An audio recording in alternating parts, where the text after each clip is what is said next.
بسم اللہ الرحمن الرحیم۔ جو بڑے مشہور سائنسداں ہیں جن کا نام سائنس کی تاریخ سے مٹایا نہیں جا سکتا، وہ سب توحید کے بھی قائل ہیں، آخرت کے بھی، چاہے وہ نیوٹن ہو یا آئنسٹائن ہو یا ان سے پہلے سقراط ہوں یا ارسطو ہوں، یہ سب خدا پرست ہیں، یہ سب آخرت شناس ہیں۔ ان کی سوانح عمریاں صحیح ریسورسز سے لے کر پڑھیں آپ۔ میں نے کراچی میں بھی ذکر کیا تھا کہ نیوٹن متقی انسان تھا، متقی، اس کی تفصیلی سوانح عمری پڑھیں۔ یہ ہمارے نوجوانوں کے لیے خاص طور پر ذکر کر رہا ہوں۔ نیوٹن بہت بڑا نام ہے نا سائنس کا، سائنس کی تاریخ سے کبھی اس کا نام محو نہیں کیا جا سکتا۔ سائنس پر اس کا اثر رہے گا، ٹیکنالوجی کی تاریخ پہ اس کا اثر رہے گا۔ نیوٹن کے لاز آف موشن ابھی تک باطل نہیں ہوئے ہیں اور نہ باطل ہونے والے ہیں۔ ٹیکنالوجی کو کس سے کتنا فائدہ پہنچا۔ نیوٹن کی سوانح عمری پڑھیے تو معلوم ہوگا، ایک تو وہ خدا پرست تھے اور کردار کے کتنے پاکیزہ تھے۔ ٹرینیٹی کالج سے صرف اس لیے علیحدہ ہو گئے کہ چونکہ وہاں لہو و لعب کا ماحول تھا، اس لیے انہوں نے کہا ہم اس ماحول میں نہیں رہ سکتے۔ ان کی سوانح عمری ٹرینیٹی کالج سے الگ ہو گئے، کہا ہم یہاں نہیں رہیں گے، چونکہ وہاں شراب و کباب و لہو و لعب کا ماحول تھا، اس لیے اس میں رہنا پسند نہیں کیا۔ یہ یاد رکھیے گا اور ریسرچ کیجیے گا، جائیے گا لائبریری میں پڑھیے گا نیوٹن کی تفصیلی سوانح عمری۔ یوں ہی زبان پر آ گئی بات تو عرض کر دیا۔ یہ جتنے بڑے سائنسداں ہیں یہ توحید کے بھی قائل ہیں اور آخرت کے بھی قائل ہیں، لیکن کچھ ہیں جو خدا کا بھی انکار کر دیتے ہیں، آخرت کا بھی انکار کر دیتے ہیں۔ وہ ہمارے ہاں کچھ لوگ ایسے ہیں، وہی جنہوں نے توحید رٹی ہے۔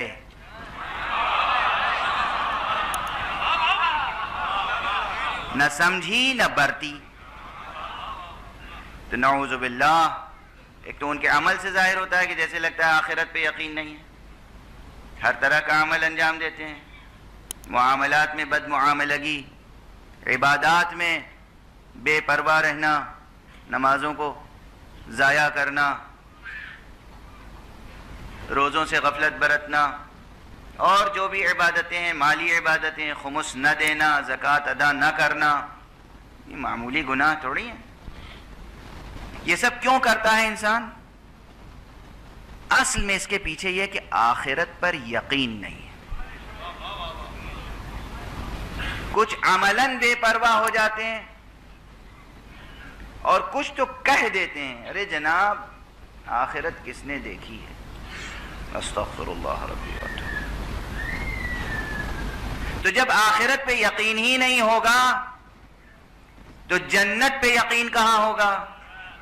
جنت تو آخرت سے جڑی ہوئی ہے نا۔ جب جنت پہ یقین نہیں ہوگا تو جنت کی کلید کی فکر کہاں ہوگی؟ جب کلید کی فکر نہیں ہوگی تو استغفار کے کیا معنی ہوتے ہیں؟ مسئلہ یہ، انسان عبادت سے بے پرواہ ہوتا ہے، استغفار سے بھی بے پرواہ ہوتا ہے۔ لیکن آپ یاد رکھیں، پھر اسلام آیا ہے تاکہ انسان کے دائرۂ علم کو وسعت دے۔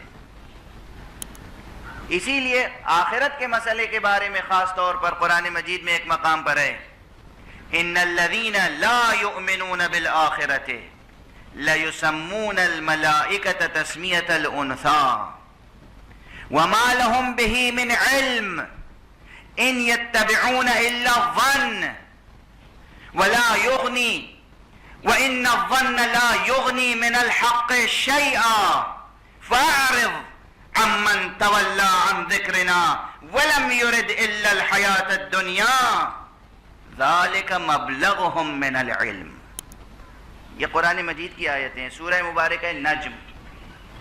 سورہ مبارکہ نجم بہت عظیم الشان سورہ ہے۔ کاش آپ حضرات اس سورہ کی مداومت کریں، روزانہ سورہ نجم پڑھیں اور پھر دیکھیں کہ کیسے اسرار منکشف ہوتے ہیں۔ ہم سے نہ پوچھیں، برت کے دیکھیں، برت کے دیکھیں۔ روزانہ نماز مغرب کے بعد، عشاء کے بعد جب کار دنیا سے فارغ ہو جائیں، وضو کریں، سورہ نجم پڑھیں، سجدہ کریں. اس کی آخری آیت میں سجدہ ہے.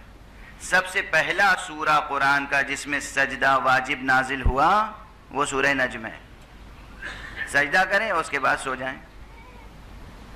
مداومت رکھیں اس کی, روزانہ مسلسل کریں, پھر دیکھیے کیا نورانیت پیدا ہوتی ہے. پوشیدہ حقیقتوں کے انکشاف کی طاقت پیدا ہو جائے گی. ضبط کرنا مشکل ہو جائے گا, ضبط کرنا مشکل ہو جائے گا. وحشت ہونے لگے گی دنیا سے, خدا سے انس پیدا ہو جائے گا. روایات میں ہے کہ جس وقت سورہ مبارکہ نجم نازل ہوا اور پیغمبر اکرم صلی اللہ علیہ وآلہ وسلم نے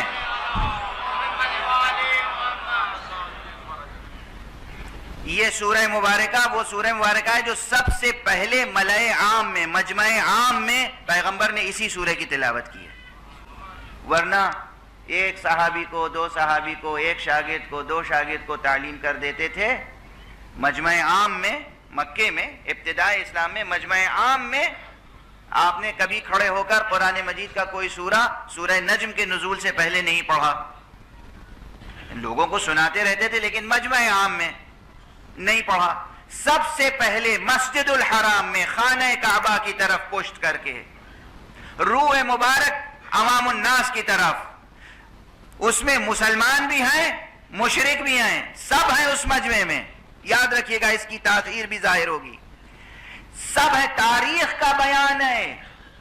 جو حضور کے دشمن تھے, بت پرست تھے, مشرک تھے, کافر تھے, انہوں نے بھی جب یہ سورہ مکمل حضور نے تلاوت فرمایا اور آخری آیت پر خود سجدے کے لیے جھکے, ادھر حضور جھکے, ادھر پورا مجمع سجدے میں جھک گیا.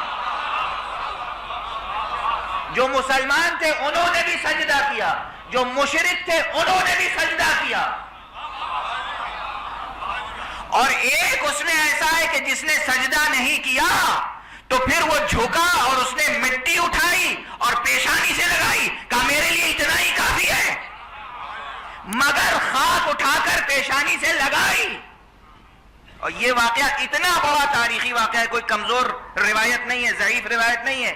یہ خبر جب حبشہ پہنچی, جہاں ہجرت کر کے ابتدائی مسلمان گئے تھے, تو وہاں یہ خبر پہنچ گئی کہ پورا مکہ مسلمان ہو گیا. حالانکہ وہ مسلمان نہیں ہوئے تھے, ابھی مشرک تھے, بت پرست تھے, کافر تھے. یہ صرف تاثیر تلاوت مصطفیٰ تھی صلی اللہ علیہ وآلہ وسلم.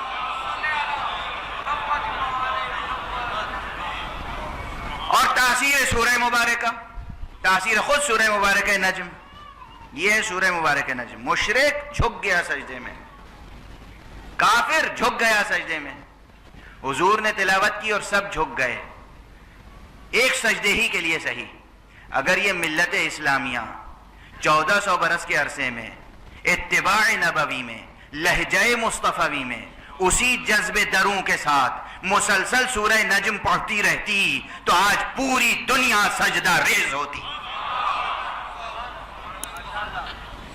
پوری دنیا سجدہ ریز ہوتی. ایک مشرک روح زمین پہ باقی نہ بچتا, اور جو بچتا بھی وہ کم سے کم سجدہ ریز ضرور رہتا مسلمان کے آگے. آج مسلمان دوسروں کے آگے سجدہ ریز ہے, آج مسلمان دوسروں کے آگے سجدہ ریز ہے. بہرحال یہ درمیان میں بات آ گئی. یہ ہے سورہ نجم, اس کی یہ آیتیں ہیں جو میں نے آپ کے سامنے تلاوت کی. ایک اہم جواب دے رہا ہوں, اب آ گیا پھر تو دو ایک دقیقے اور عنایت فرما دیجئے. اعتراض کرنے والے اعتراض کرتے ہیں کہ صاحب یہ جو روایتیں ہیں, یہ جو دعائیں ہیں جس میں معصومین کا استغفار نقل ہوا ہے, اس کے کیا معنی ہیں, سمجھ میں نہیں آتے. قرآن مجید میں پیغمبر کو استغفار کا حکم دیا گیا ہے, اور دو حیثیتوں سے دیا گیا. ایک استغفار مقام شکر میں, اور ایک استغفار امتیوں کے لیے, امت کے لیے. دونوں استغفار الگ الگ ہیں. مگر بعض ایسے ہیں جن کے لیے استغفار کے لیے منع بھی کیا گیا ہے. وہی رب کریم، وہی رب رحیم، وہی ارحم الراحمین، وہی اکرم الاکرمین، جس نے انہیں رحمت للعالمین بنایا، شفیع المذنبین بنایا، اسی نے کہا منافقوں کے لیے استغفار نہ کیجیے گا، منافقوں کے لیے استغفار نہ کیجیے گا، گناہگاروں کے لیے استغفار کیجیے گا.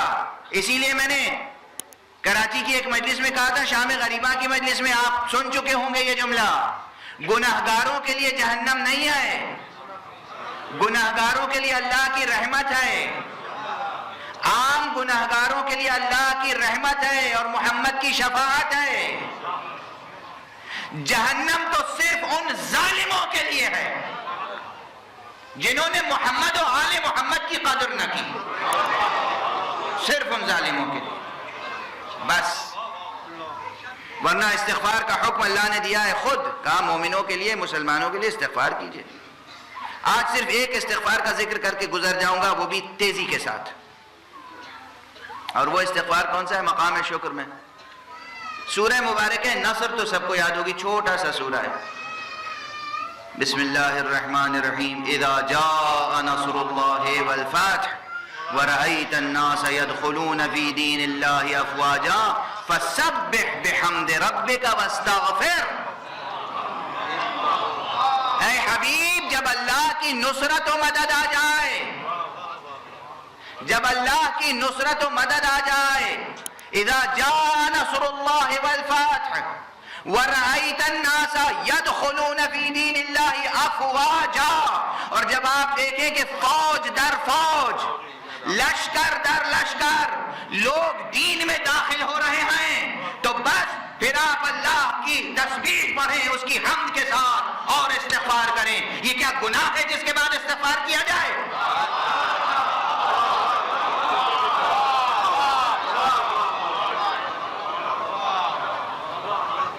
آپ کے پاس اللہ کی نصرت آ جائے، اللہ کی طرف سے فتح حاصل ہو جائے، لوگ جوق در جوق دین میں داخل ہونے لگیں، تو آپ کیا کریں؟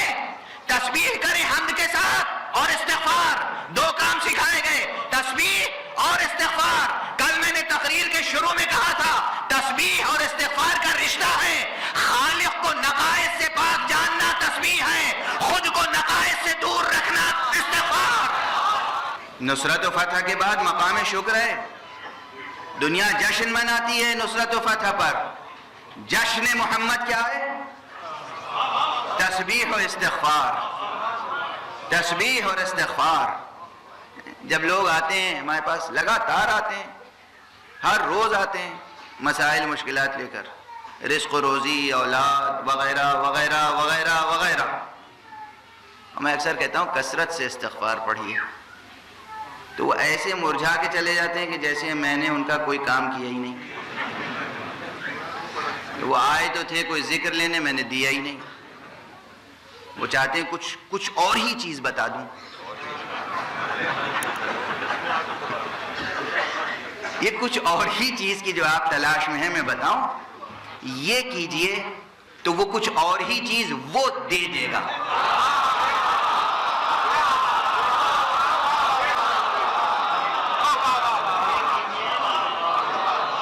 نظام سمجھیے، نظام سمجھیے. ہر چیز کے پیچھے کچھ چھپا ہوا ہے نا. پوری تقریر میں بار بار دہرایا میں نے یہ جملہ. اتنا دہراتا نہیں ہوں جتنا آج دہرایا ایک جملہ، جیسے مکتب میں سبق پڑھایا جاتا ہے. سامنے کی چیز کے پیچھے کچھ چھپا ہوا ہے. ہر منظر کے پیچھے پس منظر ہے. ہر معلوم کا رشتہ کسی نامعلوم سے ملتا ہے. ہر مرئی کے پیچھے کوئی نامرئی ہے. ہر دیدہ کے پیچھے کوئی نادیدہ ہے. اس استغفار کو اپنا کے دیکھیے.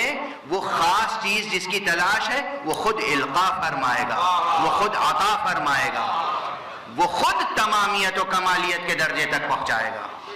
آپ استغفار کے پابند ہو کے تو دیکھیں، اس چیز کے تو پابند ہوں جس کا پابند اللہ نے اپنے حبیب محمد مصطفیٰ کو بنایا صلی اللہ علیہ وآلہ.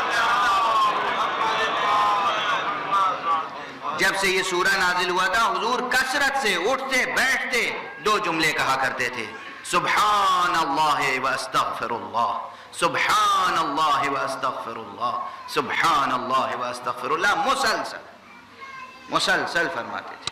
یہ حضور کی شان تھی. آپ سمجھتے ہیں استغفر اللہ کہنے کی کیا تاثیر ہوگی؟ ایک کل کہہ چکا ہوں، ایک استغفر اللہ میں وہ خدا راضی ہو جاتا ہے. ایک استغفر اللہ میں اگر دل سے کوئی کہے استغفر اللہ، خدا خود اپنے بندے کو گناہوں سے بچانے کے لیے تدبیریں کرتا ہے. بس گفتگو ختم ہو گئی. کاش یہی پیغام دلوں میں اتر جائے. اس کے پیچھے باقی سب تو یہ ایک بات دلوں میں اتارنا ہے. وہ جتنے فلسفہ اور منطق پڑھ رہا ہوں وہ تو اس لیے تاکہ آپ کا ذوق سماعت جو ہے وہ بھی آسودہ ہو جائے. ذوق سماعت وہ آسودہ ہو جائے. ربط کلام بہرحال ہے. معلوم ہے کہ جنت چونکہ نادیدہ حقیقت ہے، اس لیے وہ ساری بحث میں نے دیدہ اور نادیدہ کی بحث اس لیے اٹھائی کہ جنت آپ کو یہاں نظر نہیں آ رہی ہے، دکھائی نہیں دے رہی ہے. جنت کا علم نہیں ہے آپ کو، جنت پر یقین نہیں ہے آپ کو. اس لیے میں نے کہا اسلام دائرہ علم کو بڑھانے کے لیے آیا ہے، گھٹانے کے لیے نہیں آیا. اور پھر گفتگو یہاں تک پہنچی کہ جتنی آپ کو فتوحات ملتی چلی جائیں، اس سورہ کے ضمن میں بہت بیان ہے، جتنی فتوحات ملتی چلی جائیں آپ کی استغفار کی استعداد بڑھ جانی چاہیے.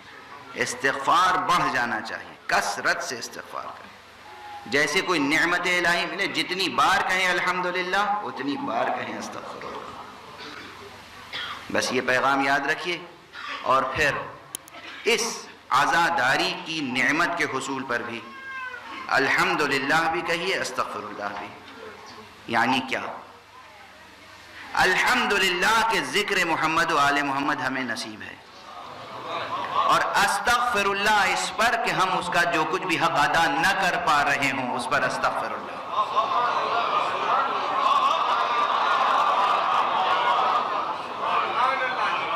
جو محروم قسمت ہیں وہ تو محروم قسمت ہیں،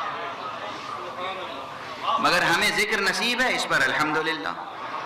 ہم آشنائے مصطفیٰ ہیں الحمدللہ، ہم آشنائے مرتضیٰ ہیں الحمدللہ، ہم کربلا سے آشنا ہیں الحمدللہ، مگر ہم اس شناسائی کا حق ادا نہیں کر پا رہے ہیں. استغفر اللہ.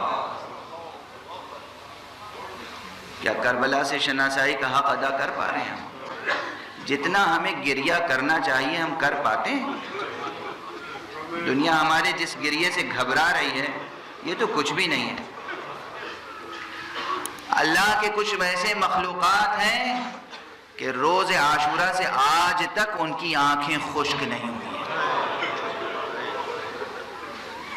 مبالغہ نہیں ہے. کچھ ایسے مخلوقات ہیں جن کی آنکھیں خشک نہیں ہوئی. جنوں میں ہیں، ملائکہ میں ہیں. کچھ ملائکہ ہیں جنہیں اللہ نے مأمور کیا ہے کہ قبر حسین کے گرد رہو اور مسلسل گریہ و بکا کرتے رہو، اور حسین کے جو زائر آئیں ان کے لیے استغفار کرتے رہو. حدیث میں لفظ استغفار ہے، لفظ استغفار. اللہ نے فرشتے مقرر کیے ہیں، وہ فرشتے جو معصوم ہیں، وہ فرشتے جن کے لیے گناہ کا کوئی تصور نہیں ہے، وہ فرشتے مومنین کے لیے استغفار کرتے ہیں. خاص طور پہ کچھ فرشتے ہیں جو ان مومنین کے لیے استغفار کرتے ہیں جو حسین پر گریہ کرتے ہیں. اجرکم علی اللہ. بس مجلس ختم ہو گئی. آپ کی آنکھوں میں آنسو آ گئے، مجلس ختم ہو گئی. مال مجلس یہی آنسو ہے.